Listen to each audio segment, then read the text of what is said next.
ఇప్పుడు కేవలం 7,999 up to 10 kgs వరకు బరువు తగ్గి అధిక బరువు నుంచి వచ్చే ప్రధాన సమస్యలను దూరం చేసుకోండి.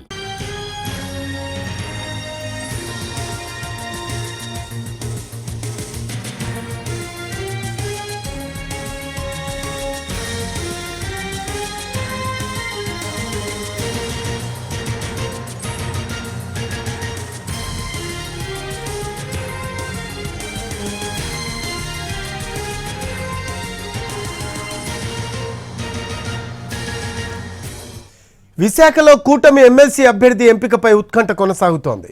ఎమ్మెల్సీ రేసులో గండి బాబ్జీ, పీలా గోవింద్, బైరా దిలీప్ రేసులో ముందున్నారు.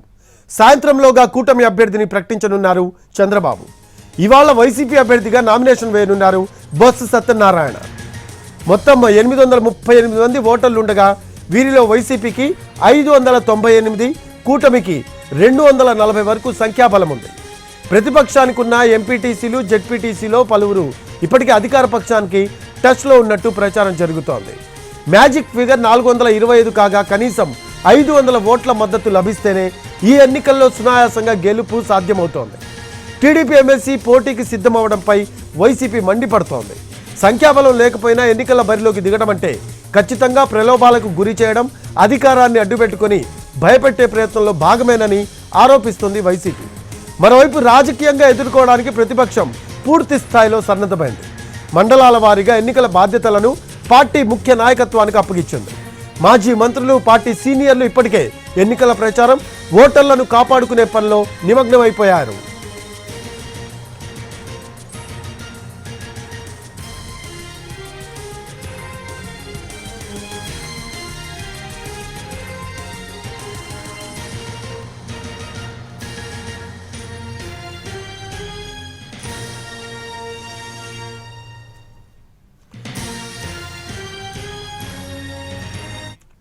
దీనికి సంబంధించిన లేటెస్ట్ అప్డేట్స్ మా కరెస్పాండెంట్ రవిచంద్ర అని అడిగి తెలుసుకుందాం. లైవ్లో అందుబాటులో ఉన్నారు. రవిచంద్ర, విశాఖలో కూటమి ఎమ్మెల్సీ అభ్యర్థి ఎంపికపై ఇంకా ఉత్కంఠ కొనసాగుతున్న పరిస్థితి కనిపిస్తూ ఉంది. దీనికి సంబంధించి లేటెస్ట్ అప్డేట్స్ ఏంటి, అలాగే దీనిపై ఎప్పటిలోపల క్లారిటీ వచ్చే అవకాశం ఉందంటారు? రఫీ, కూటమి తరఫున ఎమ్మెల్సీ ఎన్నికల్లో పోటీ చేయాలని ఇప్పటికే తెలుగుదేశం పార్టీ నిర్ణయించింది. అయితే అభ్యర్థి విషయంలో తర్జన కొనసాగుతున్నాయి. బైరా దిలీప్ చక్రవర్తి పేరు దాదాపుగా కన్ఫర్మ్ అయినట్టుగా పార్టీ నుంచి ఇన్ఫర్మేషన్ వస్తున్నప్పటికీ పార్టీ హైకమాండ్ ఇంకా దానిపైన తుది నిర్ణయం తీసుకోవాల్సిన అవసరం ఉంది. కొంత తర్జనభర్జనలు అయితే జరుగుతున్నాయి. అభ్యర్థి ఎంపిక విషయంతో పాటుగా మ్యాజిక్ ఫిగర్ దాదాపు 426 ఓట్ల వరకు కూడా మ్యాజిక్ ఫిగర్ రావాల్సిన అవసరం ఉంటుంది. ఇప్పుడు సంఖ్యాబలం ఎంత ఉంది, ఎంతవరకు మనం అచీవ్ కాగలుగుతాం అనే దాని మీద కూడా ఇప్పుడు డిస్కషన్స్ జరుగుతున్న పరిస్థితి ఉంది. ఏదైనా ఈరోజు సాయంత్రానికి ఒక క్లారిటీ వస్తుందని పార్టీ వర్గాలు చెప్తున్నాయి. ఈరోజు సాయంత్రం లేదా రాత్రి అయ్యేసరికి అభ్యర్థి ఖరారు అయితే ఉంటుంది. ప్రధానంగా బైరా దిలీప్ చక్రవర్తి పేరును ప్రముఖంగా ఆ పార్టీ నాయకత్వం కూడా ప్రతిపాదిస్తోంది. కానీ అధికారికంగా ఒక ప్రకటన రావాల్సిన అవసరం ఉంది. దానికి ఈరోజు సాయంత్రం వరకు కూడా సమయం పట్టే అవకాశం ఉంది. మరోవైపు దిలీప్ సంబంధించినంత వరకు పేపర్లు ఏదైతే నామినేషన్ పత్రాలు ఉంటాయో వాటిలన్నింటిని కూడా రెడీ చేయమని చెప్పారు. కానీ కొంత సమయం తీసుకునే అవకాశం అయితే ఉంది.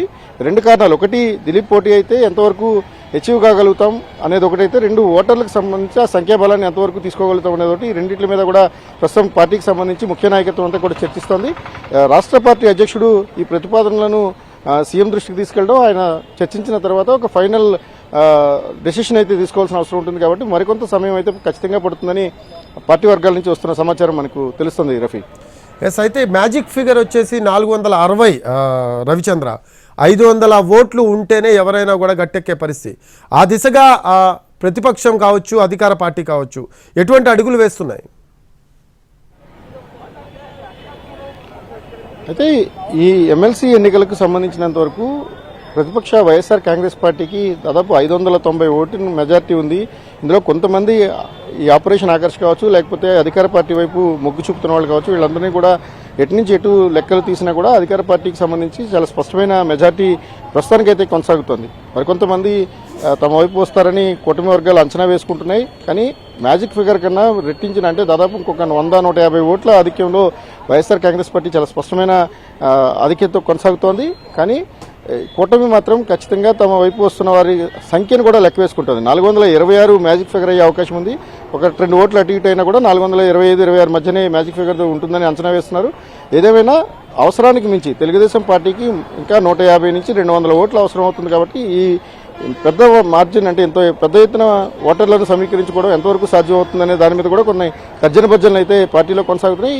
నిన్న పార్టీకి సంబంధించిన కూటమి నేతలంతా ఒక సమావేశం అయ్యారు. సమావేశంలో ఏ నియోజకవర్గం నుంచి ఎంత ఓటింగ్ రాబోతుందనే దాని మీద ఒక స్పష్టత వచ్చింది. ఆ లెక్కలు వేసుకున్నప్పుడు చాలా కంఫర్టబుల్గానే ఫీల్ అయిన తర్వాతే బైరా దిలీప్ చక్రవర్తి అభ్యర్థిత్వం ఖరారు దిశగా ఒక ప్రయత్నం జరిగింది. పోటీ చేయాలనే నిర్ణయాన్ని కూడా అప్పుడే తీసుకున్నారు. అయితే వీటన్నింటినీ కూడా హైకమాండ్ ఫైనలైజ్ చేయాల్సిన అవసరం అయితే ఉంది.